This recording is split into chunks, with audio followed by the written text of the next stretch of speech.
Buong detalye sa biglaang pamamaalam ni Chad Kinis isinapubliko na. Vice ganda iyak ng iyak.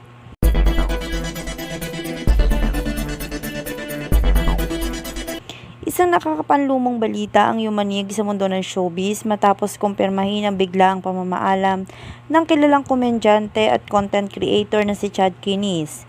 Isinipubliko na ng kanyang mga kaibigan at kapamilya ang buong detalye ng kanyang pagpanaw, dahilan upang malunod sa lungkot at pagdadalamhati ang kanyang mga tagahanga, kaibigan at kapwa-artista.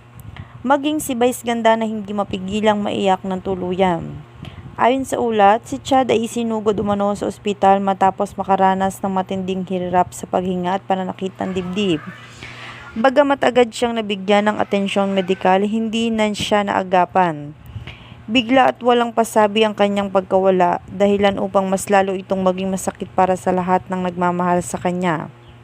Isinapubliko ng grupong Bex Batalyon kung saan kabilang si Chad ang malungkot na balita sa pamamagitan ng isang video tribute sa social media. Dito nila ipinaabot sa publiko ang buong detalye ng mga huling sandali ni Chad, ang kanyang mga huling mensahe, huling hak at mga alaala nilang magkakasama.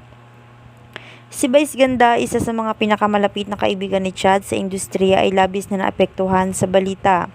At sa live segment ng It's Showtime, hindi na napigilan ni Vice Ganda ang emosyon habang binibigkas ang kanyang mensahe para kay Chad. Tuluyang bumigay ang kanyang boses at napaiyak ng todo. Aniya, isa kang ilaw sa madilim naming mga araw. Pinasaya mo kami, Chad, pero ngayon iniwan mo kaming may butas sa puso. Dagdag pa ni Vice, si Chad ay hindi lamang simpleng komedyante, isa itong tunay na kaibigan na handang tumulong sa oras ng pangangailangan. Hindi mo kami iniwan kahit sa panahong kami mismo'y hirap. Kaya ang sakit-sakit, Chad, ang biglaan mong sambit ni Vice habang tinutuyo ang mga luha. Sa social media, bumuhos ang pakikiramay mula sa mga netizens, celebrities at taga-suporta. Trending agad ang hashtag Thank You Chad Kinis at maraming netizen na nagbahagi ng mga alaala nila sa kanya, mula sa mga nakakatuwang vlog hanggang sa mga inspirational message nito tungkol sa self-love at pagiging totoo sa sarili.